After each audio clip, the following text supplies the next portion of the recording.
cherish, and everything we hold sacred, priceless, and dear. This morning, we also give thanks to the dedicated men and women at the Department of Homeland Security.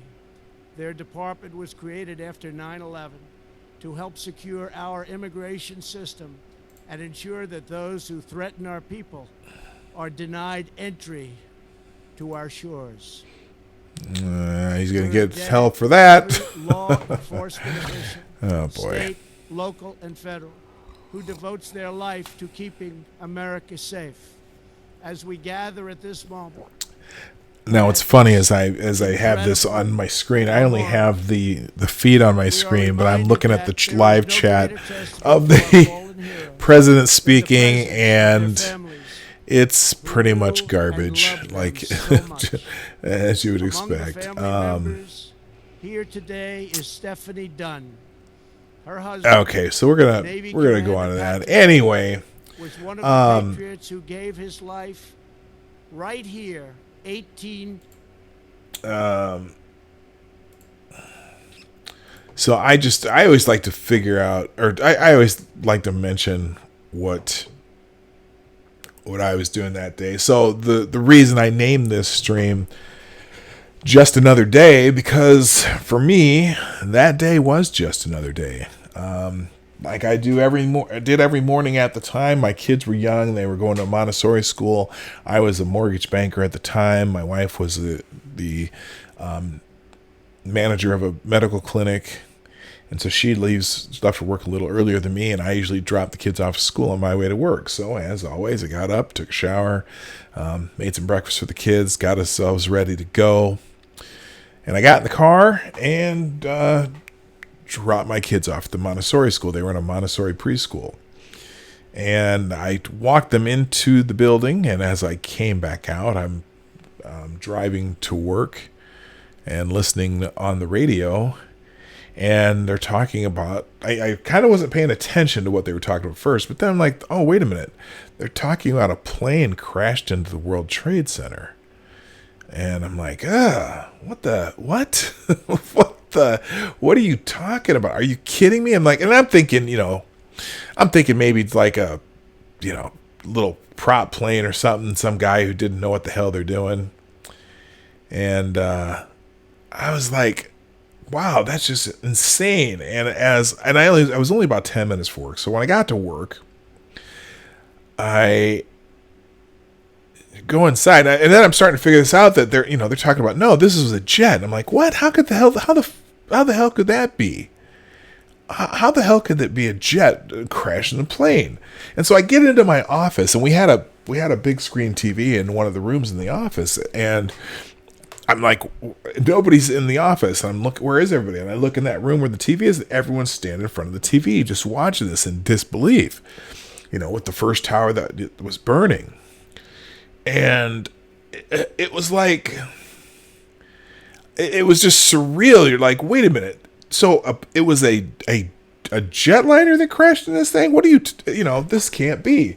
And so we're watching the news coverage, and, they're showing different scenes of the fire, of it burning. And as we're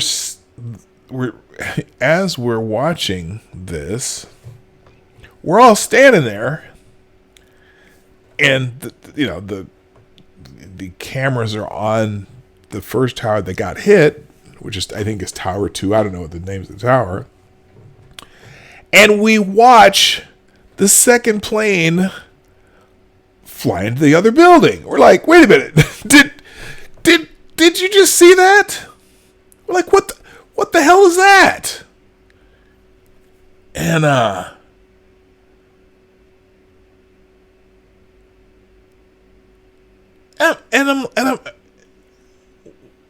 And we just couldn't believe it. And so now that we're watching this, we're watching this on live TV when the second plane hit, and we're just all dumbfounded. And we all had loans to process, and we had work to do, but we were just like, you gotta be fucking kidding me. And so we didn't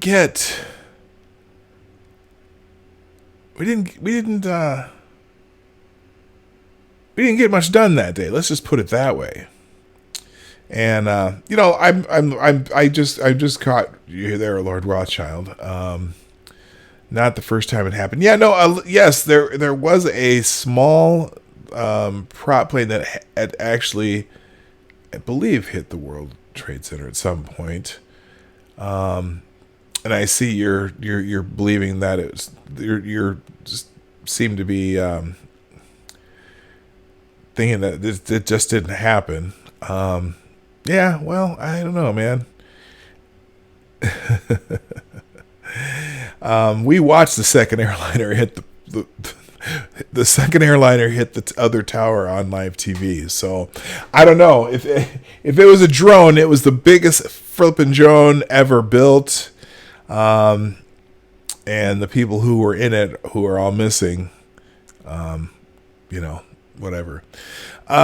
So yeah, it was just one of those surreal things, and that whole day was just surreal as hell. And I got to call my wife, and yeah, she said yeah they were watching it too. And I think everything in America stopped that day because everyone was watching, and I don't know. Yeah, I got you, Lord Rothschild. But it was this was a drone with 4 large jet engines on it. And I know what drones look like. I know what planes look like. And in fact, there's enough footage. I don't know. There's enough footage. This is, whatever.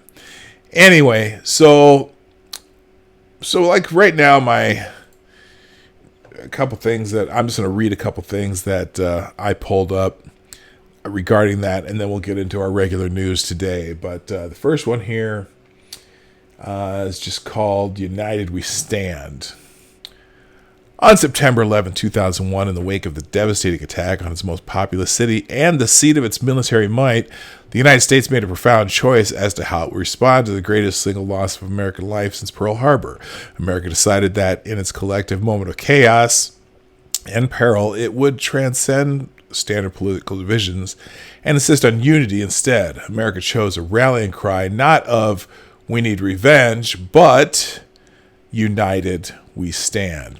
United We Stand had a dual meaning for Americans at the time. On the surface, it meant that Americans would respond with united action on the attacks, but it carried a symbolic meaning as well. On 9/11, terrorists turned the Twin Towers into a pile of twisted metal, destroyed a section of the Pentagon, brought a commercial airline down in rural Pennsylvania, and left thousands dead. United We Stand was a direct rebuke to the terrorists' belief that by bringing buildings to the ground, America would be brought to its knees. Immediately after 9/11, Americans began living by the motto of "United We Stand." Thousands of Americans thousands of American flags flew off the shelves across the country as people began to fly them outside their homes, and the number of first-time blood donors reached record highs as America gave part of themselves to help the victims of the attacks. 10,000 people volunteered to clean up Ground Zero. Citizens coalesced around their leader, President Bush, and Congress nearly unanimously passed the AUMF that started the war against the Taliban and Al-Qaeda in Afghanistan. We stood united as one against terrorism. Al-Qaeda's goal of ripping America apart failed. The phrase "United We Stand" did not originate in the aftermath of 9/11, but instead from Aesop's fables. In this era of political polarization and increased political violence, it's more important than ever to remember that "United We Stand" is only half of the original phrase, shortened from "United We Stand, Together We Fall." As Americans did after 9/11, when faced with seemingly insurmountable challenges and perilous dangers, we must refuse to succumb to reactionary instincts and stand united as one country against the threat we face behind the values for which we believe. Yeah, and I agree with that. I suppose that the tough thing is we did a lot of dumb things coming out of 9/11 too. Of course, we went after the Taliban, and it took us a good 9 years before we actually found Bin Laden himself. We also kind of did some, Patriot kind of came out of that too. Not too thrilled about that. But yeah, it was an interesting time when Americans actually came together. And man, it's amazing how far apart we are now. I think one of the cool things that happened. Here, I'm gonna actually look this one up. I remember when the Yankees were going to play baseball, which is, I know it seems like a weird thing to bring up, but the cheers that George Bush got when he came out to make that first pitch at Yankee Stadium, that game in the Game 3 of the World Series, it was on October 30th, and he came out and was cheered. And George Bush is reviled by a good part of the country now. But for those first several months of his presidency, and actually deep into the beginning of his presidency, it's funny. His reaction kind of made him a hero. Here's how that went. For tonight's ceremonial first pitch, and please welcome the President of the United States.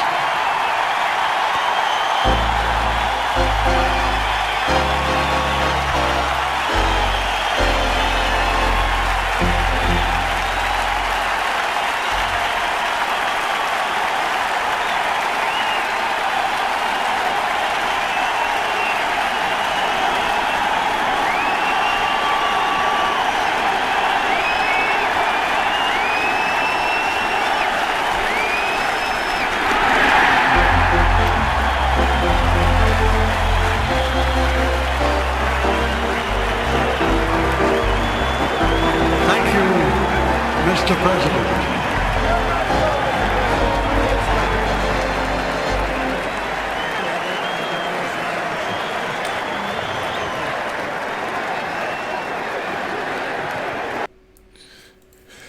So it was pretty amazing how the country came together at the time.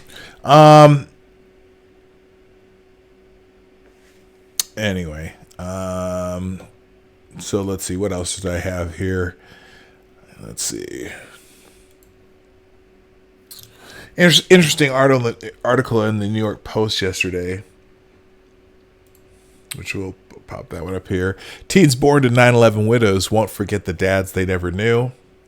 Turning 18 is a milestone. You're officially an adult. Makes leaving home for the first time. Maybe leaving home for the first time for college or work.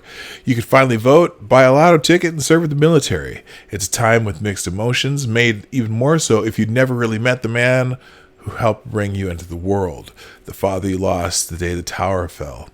For the widows of 9/11, some of whom were profiled by the Post on the 10th anniversary of the attacks, some had no choice but to put their grief aside in order to raise their families. As for the babies they were expecting and the newborns they cradled in their arms, now turning 18, they've grown up dreaming of a parent they've only heard about. I believe he's up there helping me with my success, says Allison Lee, born 2 days after her father Dan was killed in the terrorist attacks. Next month, she'll move to Los Angeles, where her father grew up, to begin a dance program. Allison says she can picture him giving her a thumbs up, just as he's done in the photo she's seen. I know he'd be telling me, "You've got this. Don't give up on your dreams." Here's where several 9/11 families are now. This one says he's continuing legacy. NYPD detective Joseph Vigiano had just 3 months with his infant son, John, before he ran into the World Trade Center on September 11th, trying to rescue the people trapped inside. Their father and son time was short but precious. I have a picture I took of John sleeping on Joe on the couch, says his wife, Kathy, who met Joseph when they were police officers stationed in Brooklyn's 75th Precinct and is now retired from the force. I guess that's the best bonding you could do with an infant. With his older boys, Joseph Jr. and Joseph Jr., Jimmy, Joseph was a hands-on dad, says Kathy, now 54 and living on Long Island. He made his son's mini NYPD uniforms, cutting up one of his leather belts to fashion holsters, and that held flashlights and other tools. He was supposed to become their Boy Scout leader, but he died before their first meeting, she says. Kathy was at a school bus stop on Long Island with her 3 sons when a FedEx driver told her about the attacks. At first, she was glad to know her husband had responded. He loved his job and he loved helping people, she says. Days later, when she was called into police headquarters, she learned that his body was found in the rubble of Ground Zero. His brother, a firefighter, Joe Vigiano, was also killed. Although Kathy's youngest child grew up without knowing his father, he says he's felt his presence all his life. He's looking out over me, John, now 18, says. When he learned his dad started a lacrosse league with the NYPD, he took up the sport, playing it through his time at St. Anthony's High School. Now a marine transportation major at State College of New York, Maritime, in the Bronx, John says he's doing everything he can to make his dad proud. That includes aspirations for service. His late uncle, grandfather, and great-grandfather were all FDNY firefighters. When John finishes at SUNY Maritime, he intends on applying to both the NYPD and the FDNY. My dad pursued the things that he was passionate about and earned the respect of people around him while doing it, John says. He would be proud of me looking in to better myself. Let's see. She found a way to connect. Early in September 2001, Dan Lee was preparing for one last business trip before his daughter's birth. He and his wife, Kelly, had even picked out a name, Allison. I remember him talking to her through my belly before he left, says Kelly, now 50. In Boston on September 11th, Dan boarded American Flight 11 for the trip home to Los Angeles. It never arrived. Diverted by terrorists into the North Tower of the World Trade Center, killing all those aboard, and after a second plane hit the South Tower, some 2,600 others in the towers and on the ground. Allison was born on September 13th. In the couple of days that followed, the hospital placed Kelly on suicide watch. I just felt hollow, said Kelly, who also had a 2-year-old daughter, Amanda, at home. But I had babies to take care of. With time, the family began to heal. They moved to Las Vegas, where Kelly remarried, and her second husband, Chris, came to be like a father to the girls. After every September 11th, the family visits Dan's favorite restaurant, Islands, which has an outpost in Vegas. And while her sister has vague memories of their father, it was different for Allison. All you get are the stories, Allison says. She still found a way to feel close to her dad, who was a drummer. She's been dancing since she was 8. She's got his long legs and his rhythm, her mom says. Allison, who moved to Los Angeles next month to study at the Millennium Dance Complex, says that dancing helps her deal with the loss that shaped her life.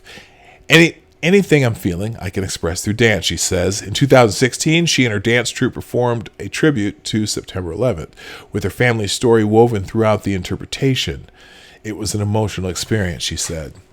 Once we danced through it, I realized a whole part of me is missing, she said.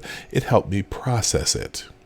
Most days, though, the strongest feeling she has when she thinks about September 11th is one of gratitude for her mom.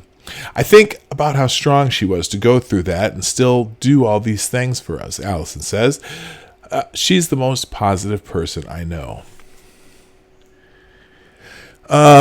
He still doesn't know. There are signs that Joseph Reina is deeply connected to his late father, Joe. Joe was an operations manager for Cantor Fitzgerald, working on the 101st floor of the North Tower when the planes hit. His wife, Lisa, was almost 8 months pregnant. She gave birth to Joseph in a haze on October 4th, still dreaming, she says, that her husband would find his way home. In the months and years to come, she believes that she and her child sensed Joe's presence. When Joseph was a baby, he would look up at the ceiling and just smile, says Lisa, now 49, and a retail worker for Staten Island. I would always say, "Do you see Daddy?" Lisa still sees her son Lisa still sees her son look up and smile, although she's yet to tell him what happened to his father. Joseph, who's on the autism spectrum, has difficulty communicating and wouldn't be capable of comprehending the tragedy, Lisa says. She sometimes feels she doesn't need to tell him. He just has a feeling, she says. She saw the strong physical resemblance between Joseph and his father, the kind of guy who could light up a room, as early as her baby's first Christmas when she took his picture and saw his daddy's funny smile. Back then, Lisa didn't know how she was going to raise him alone. I wanted to crawl up in a ball and cry, but I couldn't because I was thrown into that mother-father role automatically, she says. It was especially hard when Joseph, then too, was found to have special needs. Losing your husband is hard enough, she thought. How much more can I take? Lisa remarried in 2004 and had a daughter, now 15. Her new husband treated Joseph the same as he did his own child, and while the couple has since separated, her ex and her son are still close. She's grateful that Joseph has a father figure in his life. Joseph, who will soon enter a program for job training and daily living skills, is the happiest kid you'll ever want to meet, Lisa says. He still hugs his mother, a gift she doesn't take for granted. Although he doesn't know it, she says, it was Joseph who kept her going all these years. If he wasn't here and I didn't have him to take care of, Lisa says, I don't know how I would have gotten through it.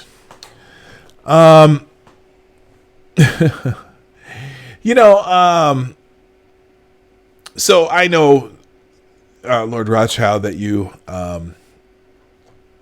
are extremely, extremely skeptical of all this. And I know it's funny because people like to talk and say, "Oh, it's a psyop.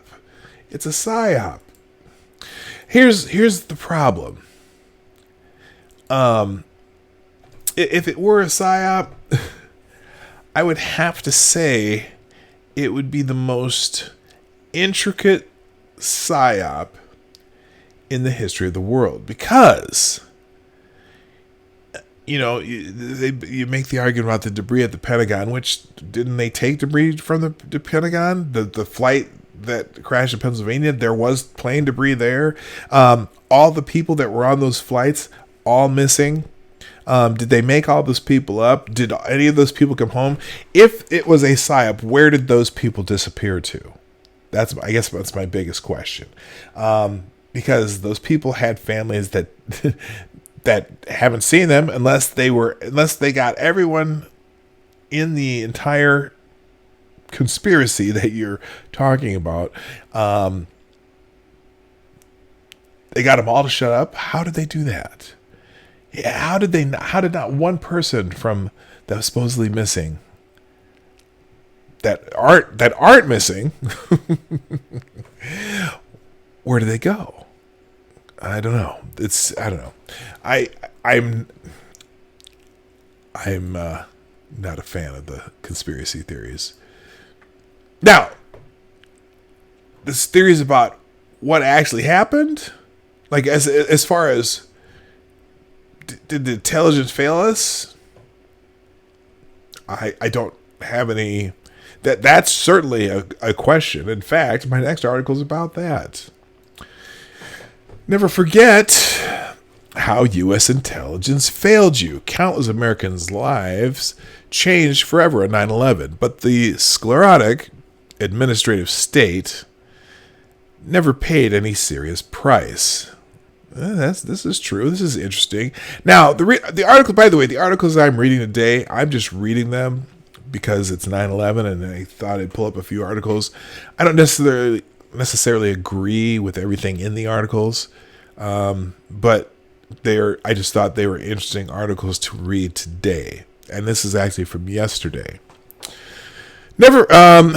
The September 11th, 2001 attacks were the result of an unmitigated intelligence failure. No, 9/11 was not an inside job, as many conspiracy theorists believe. Osama bin Laden and his al-Qaeda network were responsible. But the 9/11 plot didn't happen in a vacuum. In reality, Americans' elephantine national security state had known of bin Laden and his network for years before the horrific events of 9/11. Some of the most powerful people in the national security state routinely downplayed and ignored the threat al-Qaeda posed to the United States before 19 hijackers murdered 2,911 people in New York, Washington, and Pennsylvania. More troubling, though, is the fact that many of the same people who downplayed or ignored the threat of 9/11 and al-Qaeda were also intimately involved in nearly every foreign policy disaster of the last 18 years, from the Iraq War blunder to the inexcusable plot to frame President Donald Trump as a Russian agent. The enduring failures of the national security state, from its inability to anticipate 9/11 in spite of clear warning signs to advocating boneheaded Mideast policies, can be plotted in the career paths of individual members of the so-called deep state. Consider John Brennan, everyone's favorite human being on the planet, and CNN analyst. Consider John Brennan. Here's a man who was a self-described communist when he joined the CIA in the Reagan administration at the height of the Cold War against the Soviet Union. Ironic? a supposed expert in U.S. foreign policy towards the Middle East, as well as a fluent Arabic speaker, Brennan who eventually rose to the rank of CIA station chief in Riyadh, Saudi Arabia, where he may or may not have converted to Islam. I don't know about that. Anyway, while there, Brennan apparently developed a powerful case of clientitis, a term for when U.S. foreign policy experts become so involved in their regions of focus that they start substituting U.S. national interest for those of the countries they are observing. Brennan routinely ignored calls from his colleagues to pressure his Saudi counterparts to hand over more information on bin Laden and the rising al-Qaeda terrorist network in the 1990s. Al-Qaeda was first and foremost a political and religious movement consisting of and controlled mostly by Saudi nationals. Things got so bad with Brennan that when the Clinton administration considered using force either to kill or capture bin Laden in the 1990s, Brennan led the effort to stop it. Had Clinton followed through with his earlier promises of bringing bin Laden to justice instead of listening to the compromised bureaucrats like Brennan, 9/11 might have been avoided. Of course, it didn't help that Clinton's own CIA director, George Tenet, backed Brennan's opposition to the proposed bin Laden raid. The famous raid that they never did, whatever.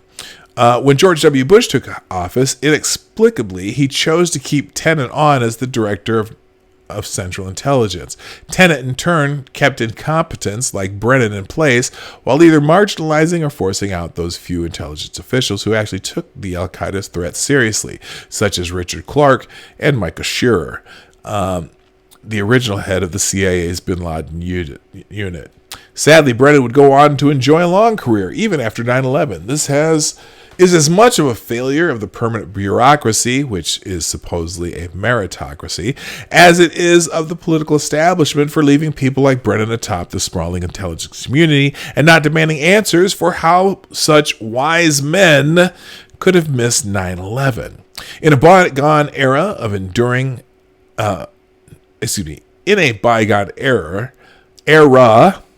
after enduring a catastrophic professional disaster, men like John Brennan would have been forced to resign. Instead, Brennan got a promotion. Barack Obama elevated him to CIA director in his second term. Brennan's short-sightedness and incompetence eventually calcified into outright hostility for the very democratic ideals that he was purportedly defending. For instance, when the American people began questioning the authority that our opaque intelligence services had assumed in the dark days following the 9/11 attacks, Brennan used the potent power of the CIA to spy on members of the Senate Intelligence Committee who were charged with investigating reports that detainees in CIA custody may have been subject to abuse. Oh, that was Brennan. Good God. Then, as the coup de grace to his otherwise disturbing career, Brennan oversaw one of the greatest abuses of the Foreign Intelligence Surveillance Act. He, along with several other fellow travelers in the national security state, concocted a counterintelligence investigation into Donald Trump during the 2016 presidential election. The investigation was based on innuendo and lies that Brennan knowingly and wantonly perpetrated, which claimed that Trump and key members of his presidential campaign were aided and abetted by the Kremlin to swing the 2016 presidential election in his favor. Other Obama national security officials, including former Undersecretary of Defense Evelyn Farkas, proudly proclaimed in 2017 that this cabal had buried the details of the investigation deep in the federal bureaucracy so as to prevent Trump from using the power of his office to end the investigation. Coup de grace, yes, I know. I'm monkeying it up a little bit today. Coup de grace. Thank you, Max Del Rio. Where was this zeal in the 1990s when it came to the actual threat like Al-Qaeda? The trajectory of Brennan's career is a perfect snapshot for the growth and compounding failures of the U.S. national security state since 9/11. Many of the same people who refused to accept that Al-Qaeda was a threat or who advanced equally disastrous policies in the Middle East are the same individuals who launched a frightening, covert, rolling administrative coup against a duly elected president. Not only is our deep state painfully incompetent, but it is also clearly corrupt. How might have 18 years have turned out if ignoramuses like Brennan, who downplayed Al-Qaeda's threat to the United States in the 1990s and who refused to pressure our Saudi allies into being more forthcoming with information about Osama bin Laden, had been fired for failing to anticipate 9/11? Instead of being fired, though, these bumbling bureaucrats were given more power and money to run roughshod over democracy in the name of protecting us. They had no clue how to protect us before 9/11, and they certainly were clueless about how to protect us after that terrible day. When Americans say we will never forget 9/11, they should add, or how U.S. intelligence failed us. So that's a editorial by someone named Brandon Weichert. Brandon is a geopolitical analyst who manages the Weichert Report. He's a contributing editor to American Greatness and blah, blah, blah, blah, blah. John Brennan, fixture in the intelligence services, and that's an interesting article. I didn't quite know all of that information, and again, it's an editorial, so some of it's clearly opinion, but still. Let's see. Am I going to read this one? This one's not that long. I got two more, and then we're going to move on. Or actually, one more. I'll only do this one more about 9/11 and move on. But it was just such a weird day, man. It was such a weird day that day. And just some of it is so surreal. I know how did this building do this? How did this building do that? And why did the buildings collapse? You know, there's all kinds of conspiracy theories. But is it Occam's razor? That's the one. The simplest explanation is probably the truest. I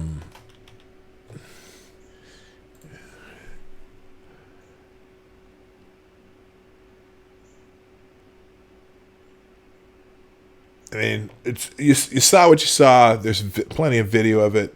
You know, as far as those other buildings falling down, you know, a lot of people say, okay, this was a conspiracy. How did this other building that wasn't hit fall down? How did this building crumble? Whatever.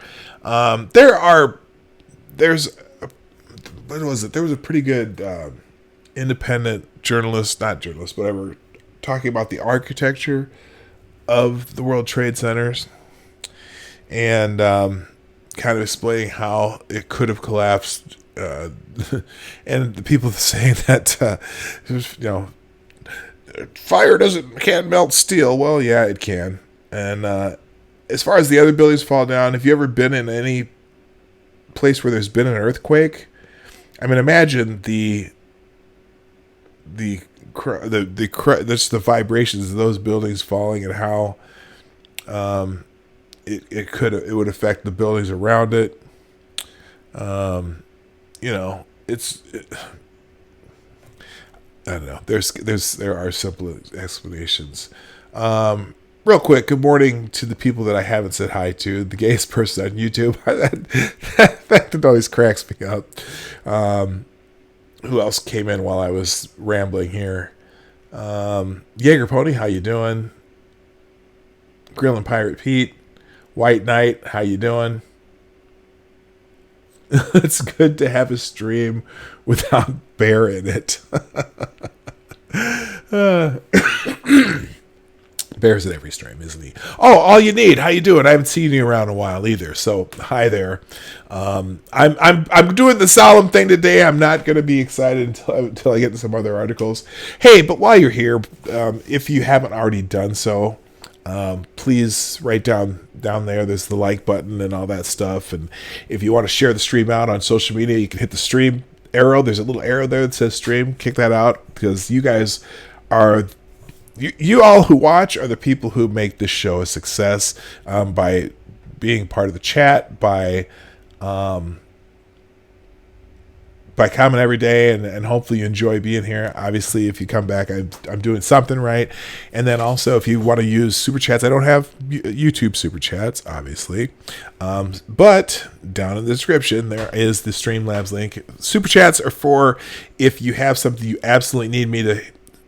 Want me to make sure I acknowledge or read, and I would happily respond to it. Also, if you have questions, any kind of questions you want to ask, I will respond to pretty much the question. One of these days, I'm going to have just a straight up Ask Me Anything stream.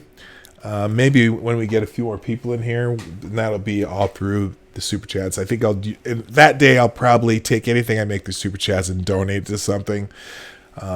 It's not I'm not doing this to get rich.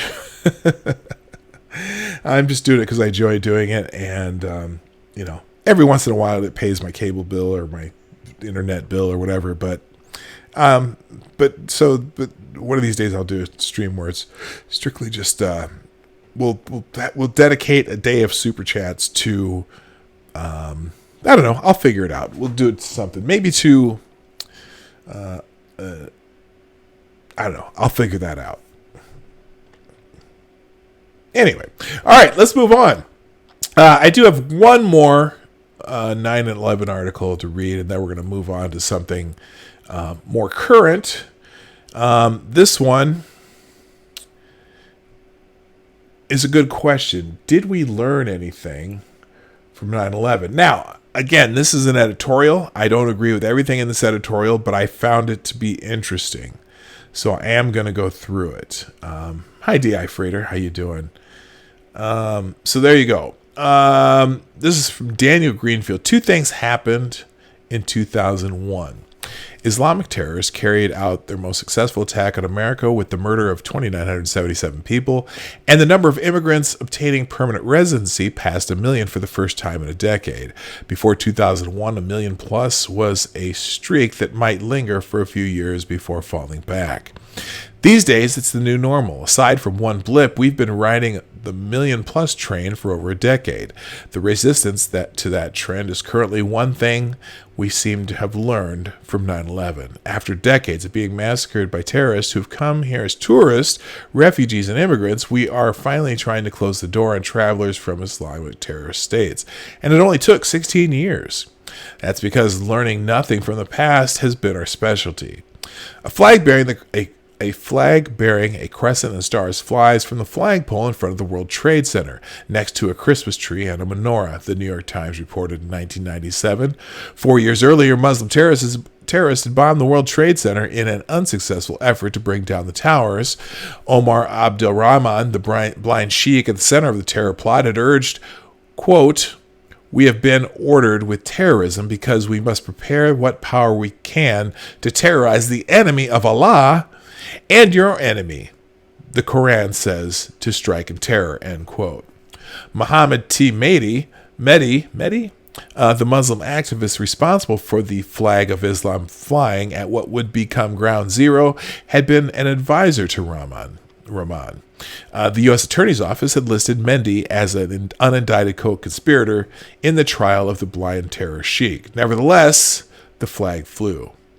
Imam Suraj Wahaj, the unindicted co-conspirator in the bombing, who had testified as a character witness for Rahman, had already become the first Muslim cleric to present an invocation to the House of Representatives. He was introduced by Representative Nick Rahal, who had proposed the idea.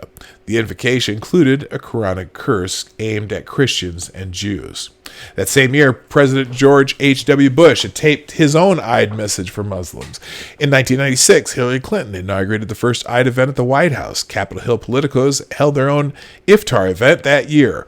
Regular Islamic prayers began to be held on Capitol Hill in 1998. The State Department hosted its first iftar event in 1999. So did the Pentagon, and all of this is still going on.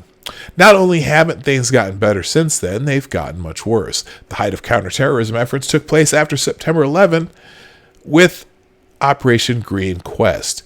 That was our last serious effort at cracking the infrastructure of Islamist terrorism in this country. These days, counterterrorism mainly consists of informants and undercover operatives catching lone ISIS supporters before they carry out an attack. Going beyond that was unacceptable even before Obama. Under Obama, the Muslim Brotherhood was in the White House and Hezbollah had a free hand. The war on terror also reached its height in the creative and relentless attacks on al-Qaeda and the Taliban after 9/11. But before long, that campaign degenerated into nation building, endless legal proceedings for captured terrorists in the Bush era, and feeding thousands of soldiers into a meat grinder with restrictive rules of engagement and negotiations with the Taliban in the Obama era. Almost in the Trump era, too. It was probably written before that came out. It took 4 years for the lessons of the World Trade Center bombing to be thoroughly forgotten that an unindicted co-conspirator was able to get the flag of Islam flown at the site of the twin skyscrapers. It took even less time for the lessons of 9/11 to fly away leaving behind hollow memorials. After Qari Yassin, a top al-Qaeda terrorist whose terror plots had killed U.S. Air Force Major Rodolfo I. Rodriguez and Navy cryptologic technician, third-class petty officer Matthew J. O'Brien, was taken out in an airstrike, there was no mention of the fallen American military personnel killed by his attacks. Instead, Secretary of Defense Jim Mattis, the point man for the tough bombing campaign against ISIS, declared, "The death of Qari Yassin is evidence that terrorists who defame Islam and deliberately target innocent people will not escape justice." That was in 2017.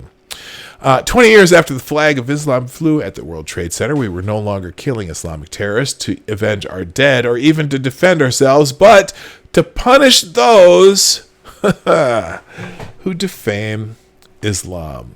Meanwhile, Chris Baumann, who argued that the Obama administration must find creative but legal ways to include Hamas in a solution, held down the position of Senior Director for Israeli, Palestinian, Jordanian, and Egyptian affairs from 2017 to 2018 until John Bolton took over the National Security Council. These days, we all know what's happening with John Bolton right now. These days, Baumann heads the Eisenhower Center at the Air Force Academy.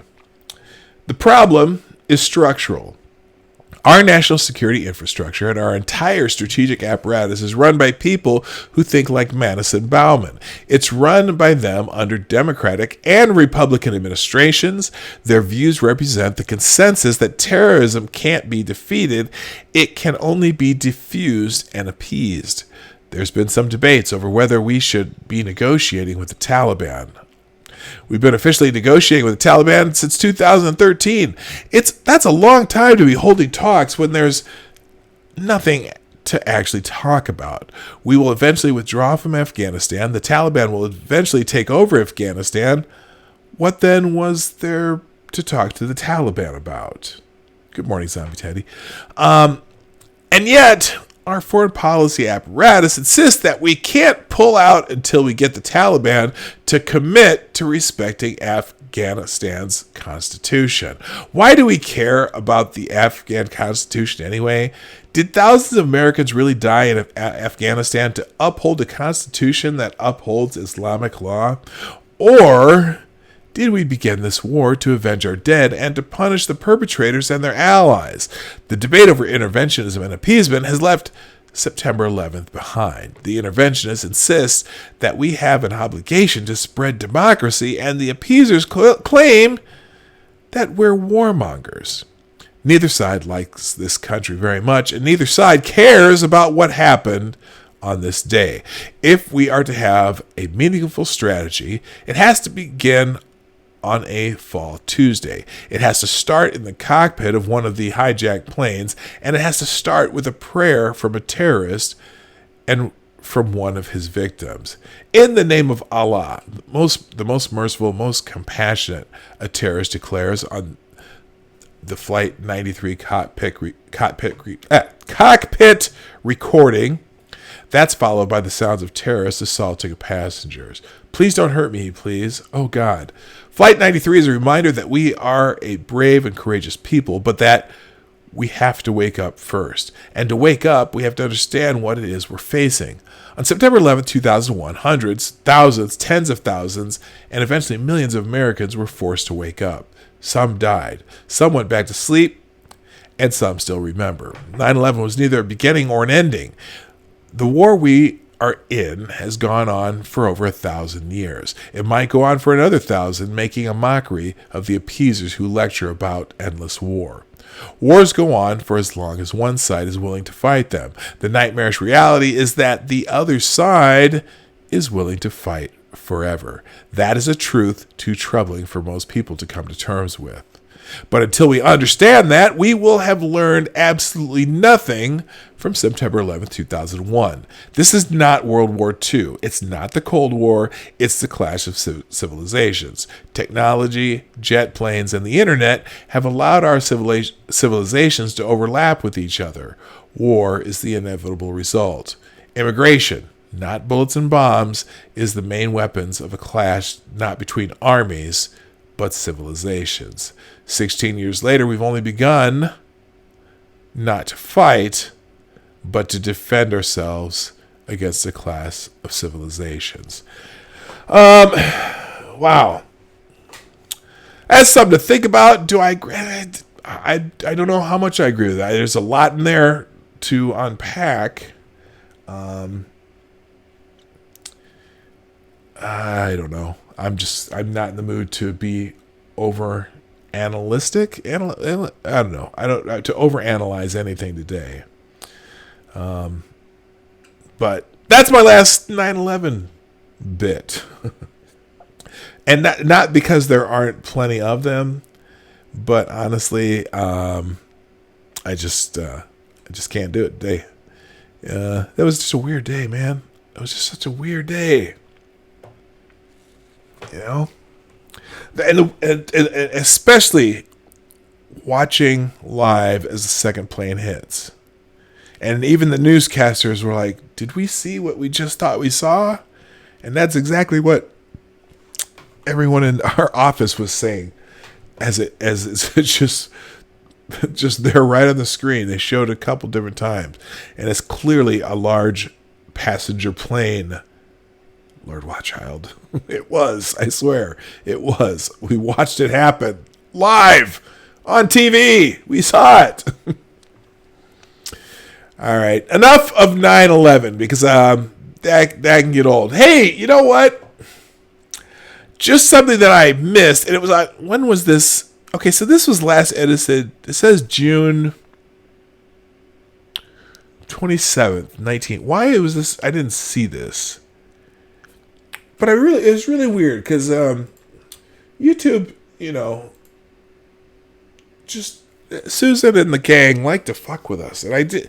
This was from it says, coming soon, potentially inappropriate comments now automatically held for you to review. And I guess I didn't really pay attention to this until I went into my YouTube comments. Like, you can go into just the general comments on YouTube and see what was there. And I saw like 5 comments that were on some of my videos and streams that were held for review. And then I went to look at them like, what the hell was this being held for review for? So it's fascinating. So it's coming soon. Inappropriate comments now. Comments are a core part of the YouTube experience and how you connect with and grow your audience. Well, no.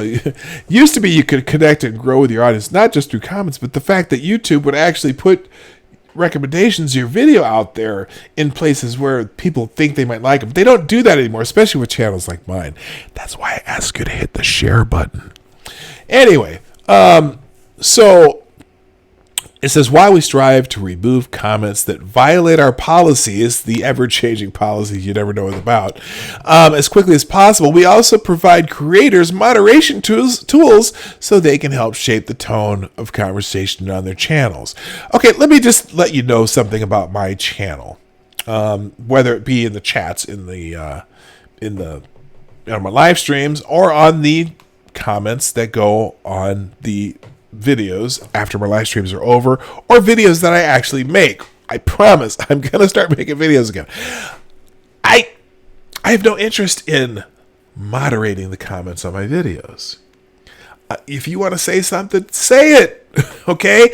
Now in my stream, if people are like getting in chippy and arguing, which I've never had, you guys are awesome. And you guys are kind of get to know each other, and even when you disagree with each other, you have, nice conversations, and you talk about different things and whatever. I don't have any interest in moderating what you say, and I have no interest in YouTube moderating what you say. So if you ever have a comment on a video of mine or something that you don't see, let me know, and I will go check the comment cache, so to speak, and I will approve the comments, whatever it is. I don't care. You can call me whatever names you want, and I will still approve the comments. So let's just not get into that. All right, moving on. Speaking of YouTube and Google and Alphabet and all that crap, Google's under fire. 50 state attorney generals launch an antitrust investigation into Google. This is just from a couple days ago, but on Monday, Texas Attorney General Ken Paxton announced a massive antitrust probe into Google, specifically focused on the massive internet company's advertising power, which verges on a monopoly. Now, Google, is one of the things they're under fire for is because they manipulate search results, and it's so obvious because especially when it comes to political or news things, when you do searches on Google, you'll get, certain outlets only. And if you go in the same search on like DuckDuckGo or Yahoo or any other the search engines, you'll get actual search results. And it's the same thing on YouTube. There's, YouTubers who will put a title on their video. They'll put the exact title of their video in the search engine and click go, and their own video with the exact title won't even show up in the top of the search results. They completely manipulate search results. And so that's a power that perhaps a company shouldn't have. If it's supposed to be a search engine where you're supposed to search for the results that are most interesting to you, you should get the results that are most interesting to you, especially when it comes to politics. And I think that's part of this. So he goes on. We have 50 attorneys general from across the nation who are involved in this investigation that we're leading from Texas, Paxton said in a press conference on the steps of the Supreme Court building. This is a company that dominates all aspects of advertising on the internet and searching the internet, as they dominate the buyer side, the seller side, the auction side, and even the video side with YouTube. So good. Paxton insisted this investigation is not a lawsuit. This is an investigation to determine the facts. And right now we're looking at advertising. But the facts will lead to where the facts will lead. In Washington, D.C. Attorney General Karl Racine, a Democrat, joined Paxton in leading the effort. The coalition includes attorneys general representing 48 of the 50 states, along with Puerto Rico and the District of Columbia. The attorneys general of California, a Democrat, and Alabama, a Republican, did not join the effort. So they're about to just go in there with the big old stethoscope or telescope or probe and get right up in there and see what they can find. And they're not.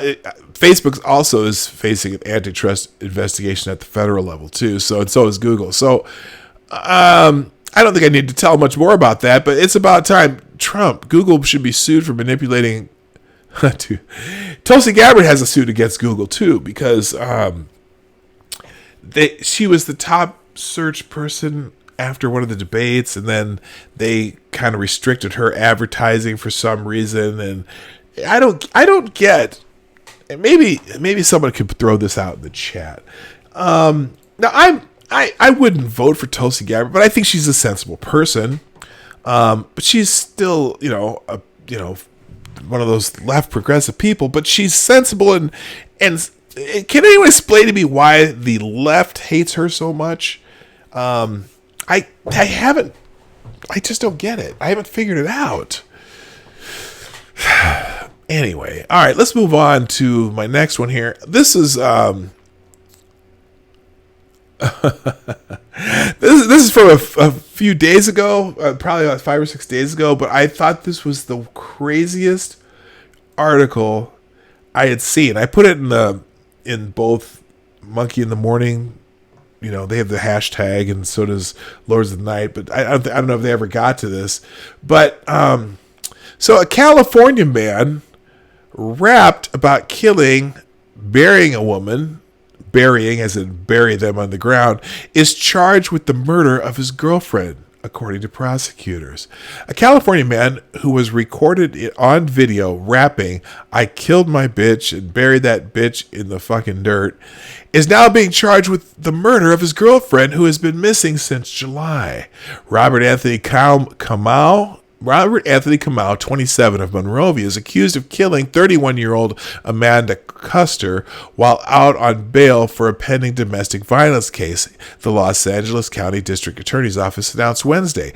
Kamau had previously strangled Custer and had threatened her with a taser in April, according to prosecutors, and her body has not been found since she disappeared around July 29th. The next day, Kamau showed up at an open mic session at a bar in downtown Los Angeles and rapped about killing and burying a woman, Los Angeles County Sheriff's Lieutenant Scott Hoagland said.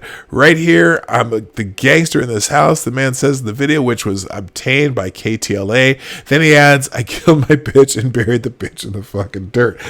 Oh my God. Oh my gosh. So is this it? Is this the rap he did? Hang on. Let's hear this.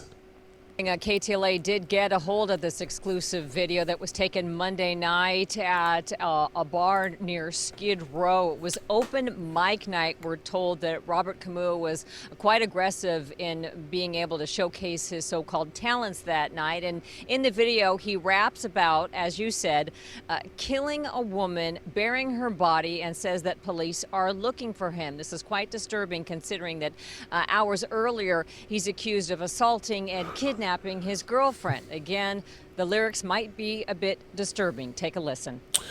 Ghost Dog, to answer your question, as in burying her underground, because I did enunciate well and it might have sounded like Mary or whatever, so I had to make sure it was bury with a B. That was the only reason I said bury her in the ground. Yeah, I don't know.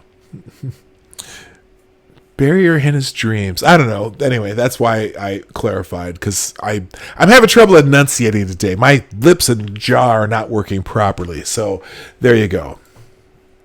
All right. Right here, I'm the gangster in this house. Cut the EMP off my leg and then I'm out.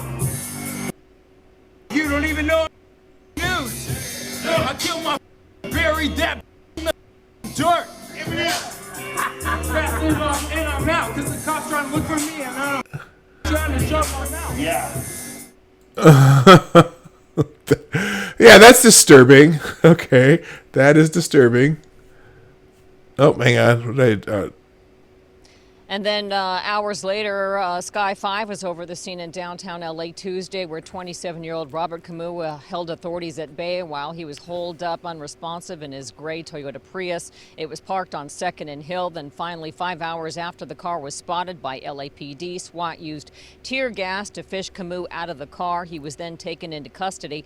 But there was no sign at all of Custer, 31, in the car. Camus was allegedly seen by witnesses in the neighborhood loading Custer's limp body into that car Monday morning.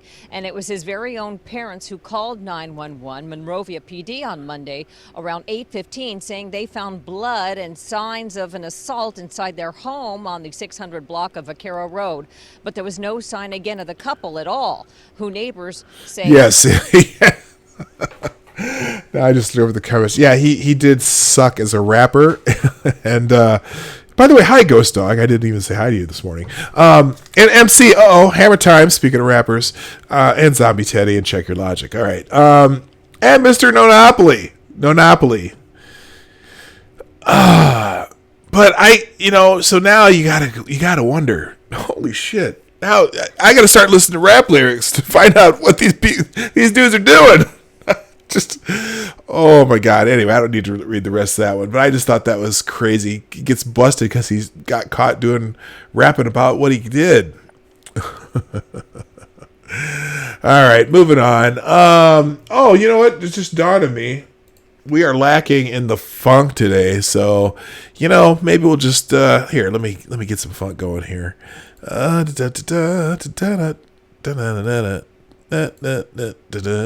That ain't it.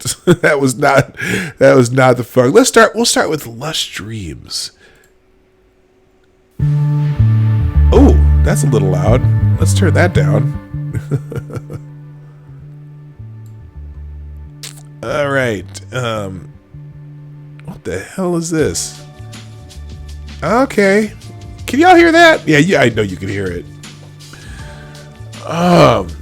That's awful. You'd think it would be a bit better for living the life. Yeah, really. But anyway. All right, let's see. I had a couple more before we get into Twitter trends. We have new details. Did I accidentally close them? Triple murder in... Okay, never mind. I guess I don't. I thought I had a couple set up. Let's just go into Twitter, see what's going on. We check Twitter trends every day just to see what's happening in the world and to know what people are going to be talking about in the morning. Oh, well, I never even clicked my show out today. There it went. If you want, by the way, if you want to make sure that you get notification of the show, there are two ways of doing that. One, you make sure you subscribe right down there. Oop. That's the alarm that tells me we're supposed to do in Twitter trends. I'm already doing Twitter trends. Shut up, phone. You can subscribe and hit the bell if you haven't already done so, or you can follow me on Twitter right down here. Somewhere. There it is, right there. Right down there on Twitter. I'm at Dawg Knight. And also, if you ever want to send me articles, my DMs are open. If you've got, especially for tomorrow, because tomorrow is FTG Thursday. If you got some special FTGs that we need to make sure everyone knows about, I'm happy to take those through DMs on Twitter, or you can send it to me by email, which is pdognight@gmail.com, just like there, but put the ad on the other side. All right, let's get into Twitter trends today. I know I got the funk going a little. Is the funk too loud today, or is it just about right? Let's see. It could have been being reminded of Fat Nutsack. Justin Bieber. All right, we're not going to talk about Justin Bieber. Let's see. What's out of curiosity, though? Oh, now this is kind of wild. I'm going to pop this article up just because it was at the top of my Twitter feed. In Hong Kong, where they're having the protests over there, the Hong Kong activists who were out protesting, they paused their protest in remembrance of 9/11. Hong Kong activists paused their protests Wednesday in remembrance of the September 11th terrorist attacks, Reuters reported. In solidarity against terrorism, all forms of protest in Hong Kong will be suspended on September 11th, apart from potential singing and chanting, they said in a statement. They also denounced a Chinese state newspaper which reported that the protests were planning massive terror in the semi-autonomous city. Anti-government fanatics are planning massive terrorist attacks, including blowing up gas pipes in Hong Kong on September 11th, the Hong Kong edition of the China Daily said on its Facebook page.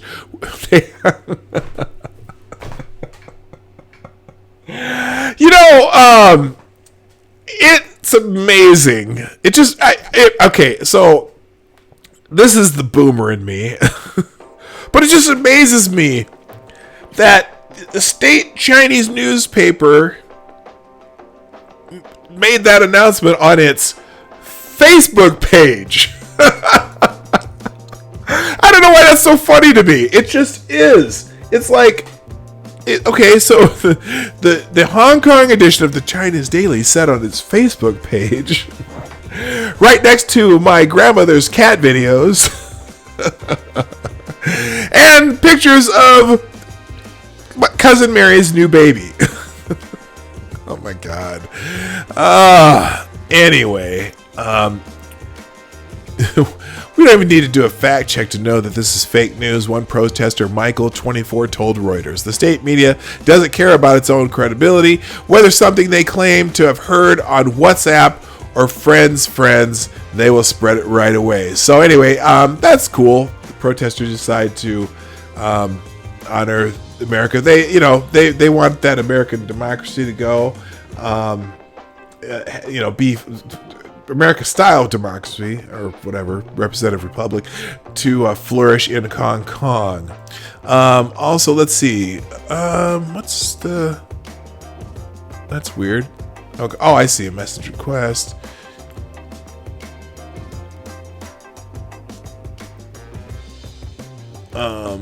Let's see. Thank you, Mr. Monopoly. You sent me something here, but it won't show up. Oh, I see. Message hidden. Oh! Hey, I'll pop this up here. This is just the picture. Apparently, the early reviews of the Joker. Early Joker reviews at TIFF are largely positive. I don't know what's TIFF. I'm not sure. Well, we'll see. We'll get as I get into trends here. So Twitter trends. Oh, and also, oh my God. So, well, let's just go in order. Let's just stay in order. Why does the China Daily have a Facebook page? Apparently they do. Yes. And that feeling when a bunch of Hong Kongers are more patriotic than American youth. Yeah, just is what it is. So anyway, obviously trending number one today is Never Forget, trending with September 11th. Never forget 9/11. September 11th. 18 years later, the world remembers 9/11. Tributes are paid to the people who lost their lives in the terrorist attacks on September 11th, 2001. Clearly that's going to be number one trending all day. No surprise. Toronto International Film Festival. Thank you, Jaeger Pony. 18 years later, our account is dedicated to remembering 9/11 fallen brothers and sisters. Please join us in our vow to never forget. That's the New York Police Department news. I don't know who Commissioner Bill Bratton is. Was he? Executive, okay. He's a former police commissioner of New York City. 18 years ago tonight, ABC News New York streamed a live look at Lower Manhattan during the newscast as thousands of people, including hero cops and firefighters, spent a final night with their loved ones. Last night, a lot of things like that, September 10th, talking about how some people were spending their last day on this earth. And it's pretty wild that we remember, never forget. Trending number 2, Happy Birthday Namjoon. Trending, okay, this has got to be, it's got to be some kind of K-pop thing. I'm guessing, yeah, it is. Okay. If your bias is Kim whatever. Okay, so K-pop trends every morning. I don't get it. Maybe it's just the time of day and all the people who in K-pop land are doing their props. But anyway, 3 is remembering 9/11. 4 is trending 9/11. Team USA is trending number 5. Oh, because Team USA loses 89-79 in quarterfinals. Holy moly. They lost to France on 9/11. France defeats America 89-79 to advance to the World Cup basketball finals. It's been a matter of time. Yes, a lot of times I don't think when the professional players, the NBA players, I don't think they take it as seriously. And regardless, although that first Dream Team, which is the greatest team ever assembled, no doubt in my mind, took it seriously. The rest of the world is catching up because basketball is getting more and more popular all over the world. Now, this was Team USA's backup squad, and they lost. So it's not the top players, that normally play in the Olympics, but still, France trailed Team USA by 7 points when whatever that is, Ntilikina checked back into the game with 8 minutes 11 seconds left in the fourth quarter. France outscored USA by 17 points over the final 8 minutes. Ntilikina scored 7 points, outscored Kemba and Donovan Mitchell combined in the fourth quarter. So here it is. Team USA. Oh, this is Andrew Yang. Okay, here's Andrew Yang's take on it. The first person that I thought of when I saw that Team USA lost to France was I was wondering, what does Andrew Yang think about this? Well, here we go. Team USA basketball not winning the gold medal is disappointing, but not surprising. The rest of the world is catching up in talent, and other national teams have higher levels of continuity. Hats off to the player who are repping the U.S. They are doing it the right way, except they lost. But yeah, although a lot of it's weird because the other national teams have more continuity. Sure, they do, but a lot of these national teams' top players are also playing in the NBA, so they don't have more continuity, but they have. The idea that you have a chance to beat the Americans in this game, which the Americans have dominated since forever, obviously that's a big deal to those other countries, and especially when you got these, basically you got the second team in there playing. But our second team, our third team, our fourth team should be able to win the World Cup. So anyway, is what it is. Okay, way to go, Team France. Congratulations. Good luck in the finals. Junie, that's got to be something to do with K-pop. I'm not even going to click it. Moonchild Day. What is this? Armies take over Twitter, worldwide trends. Okay, then again, more K-pop. I don't care about K-pop. Not that K-pop is bad. I just don't care about it. Pentagon is trending. Trump leads Pentagon 9/11 ceremony after scrapping the Taliban meeting. Okay. World Trade Center's trending. Reno's trending. Let's go to Reno. What's happening? Okay, that's Sun's out, tits out. Final Fantasy. That's a game trend.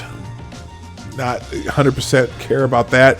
Kemba's trending because of the World Cup loss. Best guard on the court today, and some dude named Kemba Walker. oh, Kemba's trending. Oh, boy. There are people out there slandering Donovan over the loss today. FIBA keeps an efficiency stat. Donovan was 30. Kemba was 0. Turner was 1. Next highest Team USA player was 9. Yet some are saying this was essentially a failure on Donovan. Okay.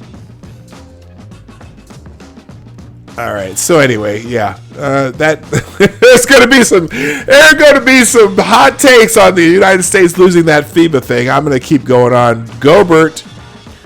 Also, that's I think he's a guard for France. And so he's trending. Anyway, let's see. God Bless America's trending because of 9/11, I'm sure. 18 years ago today, 3,000 people will be spending their last night with their family. Think about that for a second. That was from last night. Let's move on. Everyone's going to be talking about 9/11 all day. Twin Towers, Flight 93. I don't know what even Tifa is. That's probably okay. That has to do with the game, but okay, good. I'm skipping that too. Anything else? Never Forgotten, Patriot Day, Honor 9/11. So it's going to be all 9/11 stuff today. Now I got a couple. Let's see. Check the DMs. I got a few notifications here. Thank you, Tyler F, for retweeting the stream today. I appreciate that. Like I said, if you guys haven't done that already, you can either do it by going on my Twitter, retweeting, or down here. I'm also on Minds and Gab. I don't use those as much. Pretty much just to tweet out things. My thing about being on Minds and Gab too, and I'm also on BitChute. The replays of this stream automatically go to BitChute also, and I'm trying to kind of diversify my social media stuff. The problem, click the entertainment tab. I'm telling I will do that. I'm trying to somewhat diversify my social media stuff, right? And the thing is, though, I don't have time to spend on all of them. So I do put the stream out on all three of them: Twitter, Minds, and Gab. But I especially Gab, I just don't spend any time at all on. Occasionally Mind. Okay, let's do that. Let's do the entertainment tab on. Oh, here we go. Early Joker reviews at TIFF are largely positive. Thank you for here we go. The following Joker's Venice Film Festival premiere, critics and moviegoers who got to see early screenings in Toronto continue to praise Joaquin. I always say this wrong. Joaquin Phoenix's performance. However, some are on the fence about what Todd Phillips is trying to achieve with the DC adaptation. After a surprise Golden Lion win at Venice, strong buzz for the Joker continues. See some of the first rave reviews out of TIFF 19. Now, here's the interesting thing about this, too. I can't remember where I read this, but could this be the first time two different actors could win an Academy Award for playing the same character in two different movies? Could it be? I mean, he's getting rave reviews. Let's see. Let's see some of the comments here. Joker is... Oh, this is Doug Jameson. Joker is not an enjoyable film, nor is it meant to be. It's bold and gritty and disturbing and all the superlatives you can find in the thesaurus. Yes, Phoenix is astoundingly great.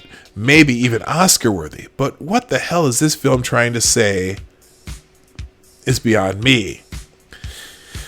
Joaquin, thank you. I always get that wrong. What else here? I will say Joker did get a very decent applause at the end of my screening, which is pretty rare for a press and industry screening. Okay.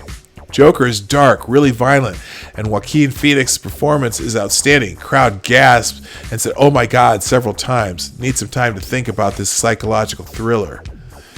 And I have complicated feelings about Joker as it is a complicated subject. When I was a loner in high school, I found Taxi Driver and I loved Travis. It made me want to make movies. Joker is a modern day version that a lot of people will relate to. Some in the wrong way. Yeah, it's so funny because some are saying, yeah, this is an alt-right fantasy. You fuckwads. All right. Let's see. While we're in entertainment, what else is trending on there? Bill Burr. Oh, the Bill Burr Netflix special. I've been waiting to. So this Paper Tiger Netflix special, we talked about this the other day, is out, and I've been kind of trying to see when Rotten Tomatoes is going to have it on here, because some people are pissed off about this one too, just like they were about Dave Chappelle, and some people. Oh, available at midnight. Okay, so it's already out. I gotta watch this. All right, let's see what you got, Bill Burr. Paper Tiger, Bill Burr special. Great performance. One and only Bill Burr. Blah, blah, blah. I'm waiting for the butt hurts. I'm waiting for the butt hurt. Here, let's do this. Rotten Tomatoes.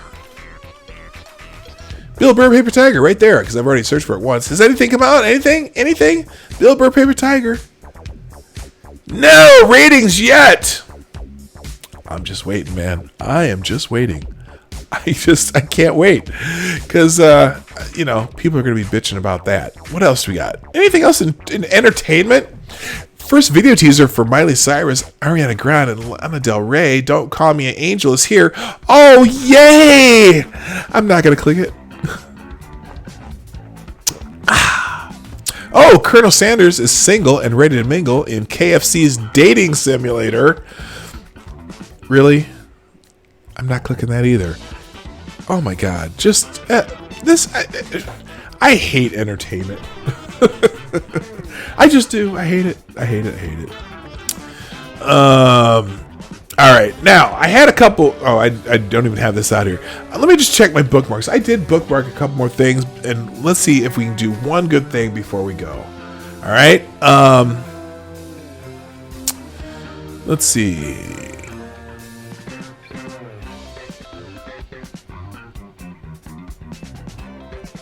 All right. Already went through that already. You know what? I think I'm going to call it a day, guys. Here's my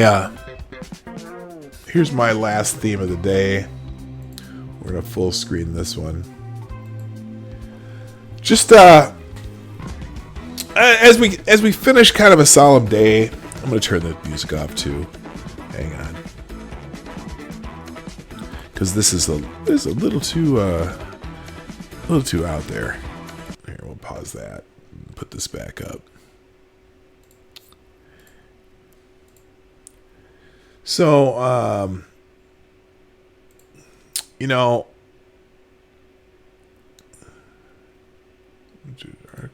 No, that's not gonna work. Here we go. That'll work. I'm gonna finish with this. I know there's a lot of crazy theories out there about whatever 9/11. I don't subscribe to any of them. I go by what I've seen, what the video evidence shows me, and regardless, we lost a lot of people 18 years ago this morning, and this morning 18 years ago, my eyes are glued to a television set,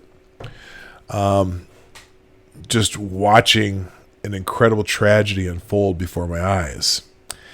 And regardless of what your thoughts are on why it happened or how it happened or whatever, a lot of people lost their lives. It changed a lot about how we think and look at the world. And I think it's just important to remember that, those people some were your fellow Americans, some were visitors, some were people from other parts of the world working at the World Trade Center. And it's important that we honor them. And it's important that we remember what happened that day, and remember that life is precious, and that it's important to treat each day as important, and the people around you important, and to connect with people and remind them that you love them, care about them, and whether it's your family, whether it's your friends, whether it's relatives, whether it's even people that you just take the time to be kind to in your daily lives. Treat every day as important, and try to treat as many people as you can important, and make an impact on their lives. So that's it for today. Thank you for being here. As always, we're here Monday through Friday, 10 a.m. Eastern, 9 o'clock Central, 2 p.m. GMT. If you haven't done so on the way out, again, down there is the share button, the like button, all that stuff that you do when you watch YouTube videos. And also, please support your favorite creators. You can, nowadays, it's as much as sharing and, putting people out there that you like, because YouTube's not doing it for us anymore. So we rely on you to help us out in that area. And that's just as valuable as any of the donations or super chats or stuff you do that also help us out. So I can't thank you all enough for being here quite often. My name is Dawg Knight, and I am out of here. Have a good day. Hey, this is Dawg Knight, and I want to thank you for joining me today on the Dawg Knight channel. Before you go, if you like what you saw and you're not already subscribed, please make sure that you hit the subscribe button down below, and definitely click that bell that pops up afterwards so you'll be notified when I post new videos or when we go live. I broadcast my live show, The Morning Night Live, Monday through Friday, 10 a.m. Eastern, 9 o'clock Central, and 2 p.m. GMT. A special thanks to all supporters of this channel who share our videos on social media and who make donations through our Streamlabs link in the description below. Thanks again, and until next time, I'm Dawg Knight, and I'm out of here.